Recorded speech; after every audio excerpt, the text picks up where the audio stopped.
Hello and welcome back to another week on the Self Ruled podcast. I am your host, Hannah Holden.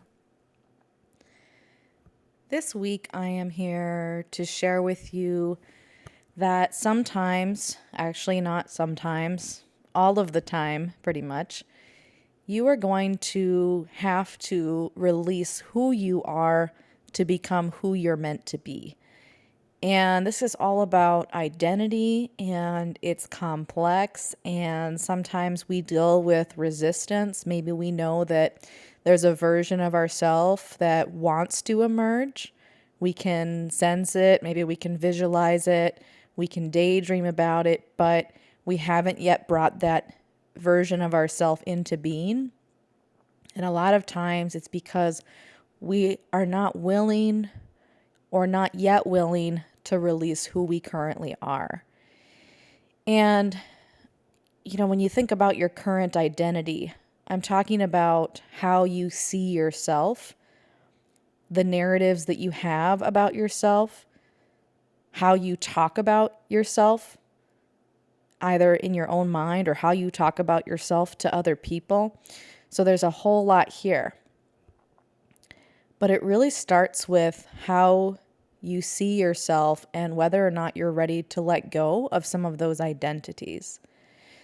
So over the years, I have gone through a lot of this. I think especially in the last 15 years, it's definitely been a process of death and rebirth. And that's a big part of this too. A friend of mine referred to it as shedding skins the other day, but another way to think about it is death and rebirth. There are versions of ourselves that have to die off in order for that new fresh skin to emerge. So it's always this death and rebirth process. And sometimes when we feel an identity of ours dying, it's kind of scary because maybe we've really held tight to that identity for many years. Maybe it's greatly benefited us. Maybe it's benefited us in the form of admiration we got from other people, certainty that we were able to have because we associated with that identity. So there can be a lot of reasons why we've benefited from really holding on to an identity, even if on some level we know that it's also what's holding us back from the type of growth that we need to be open to in order to expand into that next version of ourselves. For me, I don't think I really started becoming aware of this until I was kind of on my search for identity after the Marine Corps.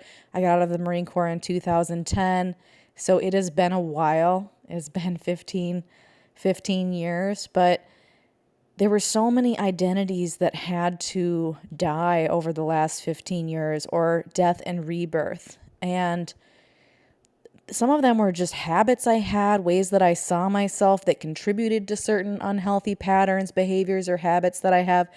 But the reality is that I know I'll be going through this for the rest of my life. This is not just, one and done. This is a constant process if you are someone who is tuned in to your own evolution. So that's what this is about. This is about evolution and being open to the constant evolution of who you are and realizing that our identities do shift, and that's okay. How we see ourselves does shift over time. When I first got out of the Marine Corps, I really struggled because I was between identities. I was between this identity of being a Marine, which came with a lot of pride, a lot of respect, a lot of positive self-image, maybe even a lot of ego. So I felt really boosted up by that identity. Even if it didn't completely align on a soul level, there was a lot of benefit from that identity of calling myself a Marine. There was benefit in social circles, benefit with my self-image, benefit of feeling like I had a purpose and I belonged somewhere and I was doing something that mattered, all of that.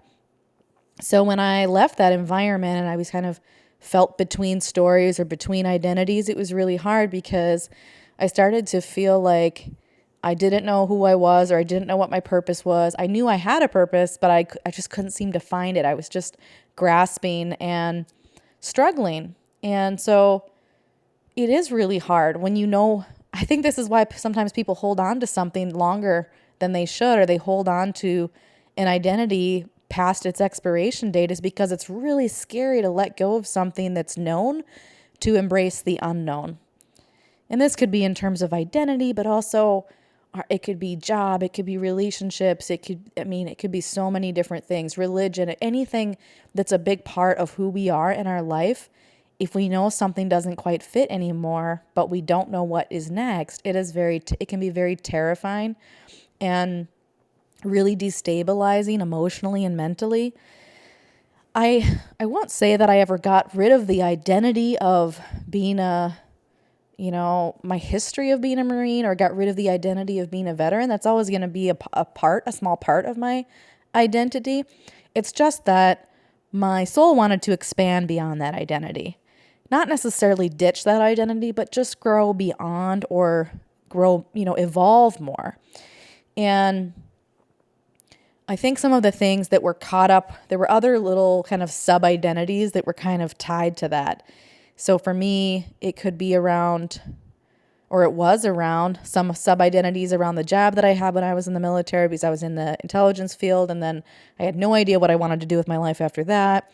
There was a lot of identity stuff around who I was outside of work. So the Marine Corps is a very big, military in general, but Marine Corps is a very big drinking culture. So everyone drank a lot. It was just a part of the culture. That was a part of me. So that's a whole nother episode probably, but that was a big part of my identity back then. And that I took on because I was in that environment. Before I went into the Marine Corps, I never really drank alcohol. I didn't drink alcohol in high school. Obviously I was young. So, but that became a part of my identity because of the environment and the culture that I was in. And so when I left and I no longer had the Marine Corps, I still had the alcohol. I still had my memories. I still had the ways that the Marine Corps had changed me internally, but I didn't have that next thing. So at times it felt hard to let go of that identity of being a Marine. And so for some years there, it was like I was kind of stuck between where I was and where I wanted to be. And at times I felt like I wanted to go back to what I knew. I have talked to a lot of veterans who have felt this way, where maybe they get out and then they start to question if they made the right choice because there's just so much uncertainty, or they're not feeling the same satisfaction or significance or purpose after they get out. Maybe they miss their friends, but that leads some veterans to actually trying to get back into the service, or, maybe going into the reservists. They're going into the reserves. So, it's hard. It's sometimes you're really struggling on letting go of something, and you could really take this and apply this to anything. I'm just telling you my story when I first kind of noticed this, but truly you could apply this to any life circumstance. Maybe it's some sort of transition with a career. I don't think it's just being a Marine that is a title that people might attach to. I think maybe you're a fighter, maybe you're a police officer, maybe you're a teacher, maybe you're a lawyer, maybe you're a mom and you've always had that label and identity as a mom or as a wife or whatever. A lot of this is labels, titles, identities. And so when you don't have that anymore, who are you?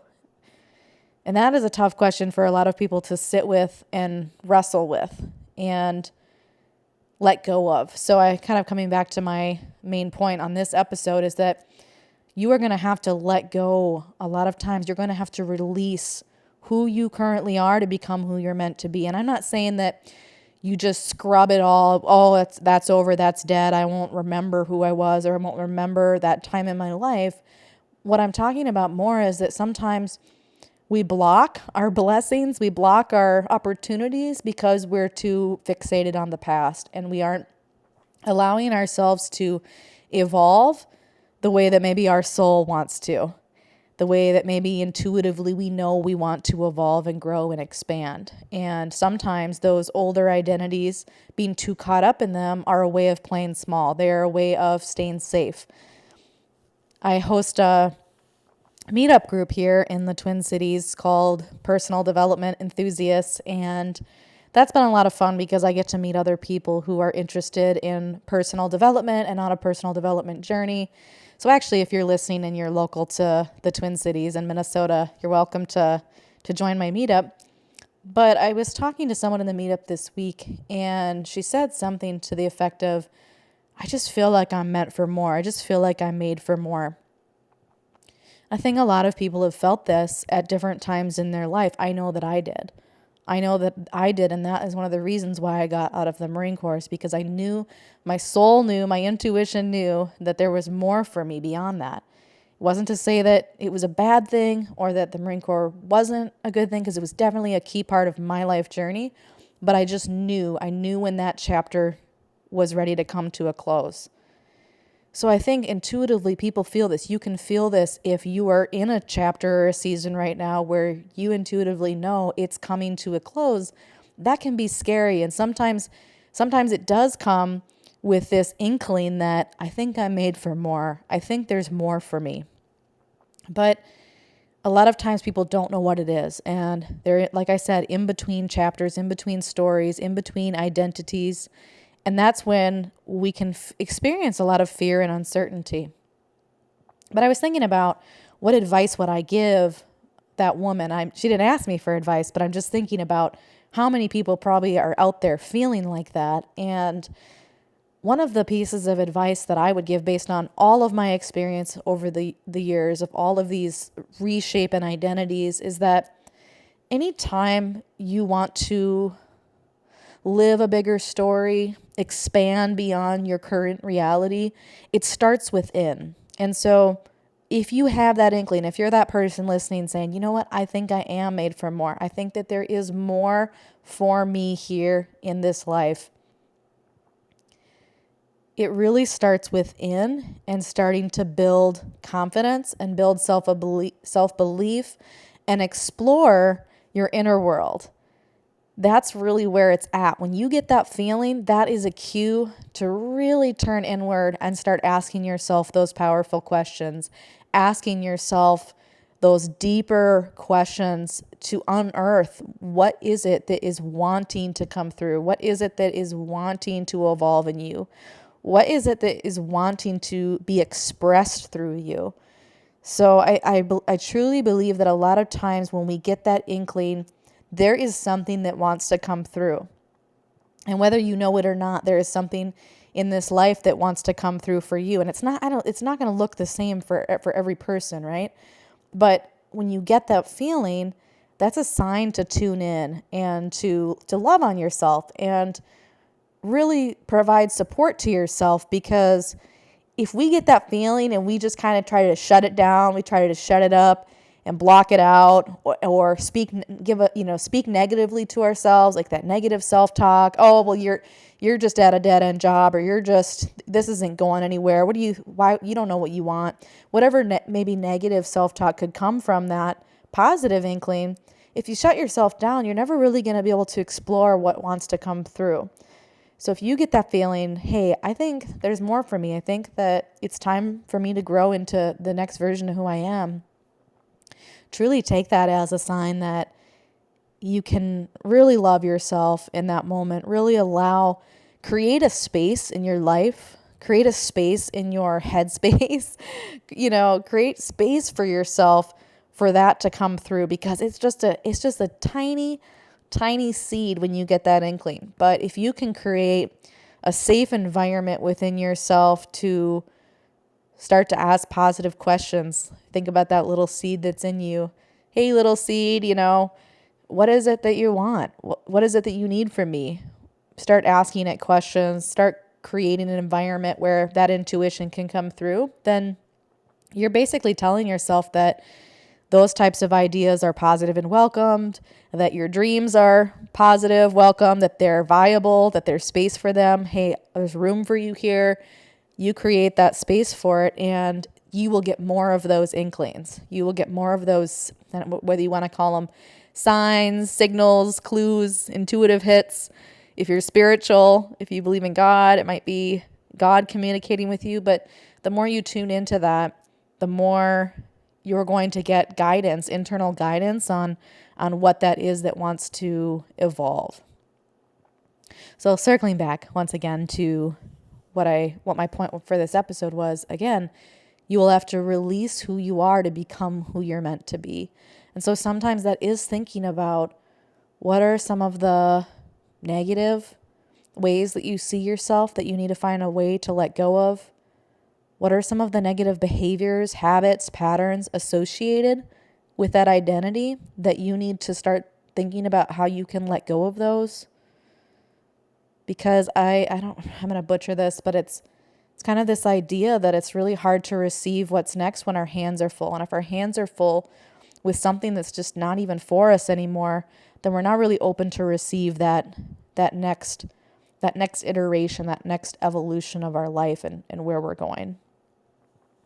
I know that this isn't easy, I have to just say, because there are identities that I've held for years that just took a lot of time to finally be ready to let go of them. Sometimes it's not even the identity. It's like I said, the benefit we get from the identity, whether it be internal or external, the affirmation, validation, reward we get from that identity, behaviors, habits, etc., is giving us some kind of reward. Even if it's negative, it's giving us some kind of reward, and it can be very difficult to let go of. So I just want to say that you'll let go of something when you're ready, but bringing awareness to something and beginning to have the awareness that, hey, maybe this isn't serving me to continue to hold on to this. If you do that, even if you're not ready to let go of it, you've just started to create the awareness around it. And it could be months, it could be years, whatever it is.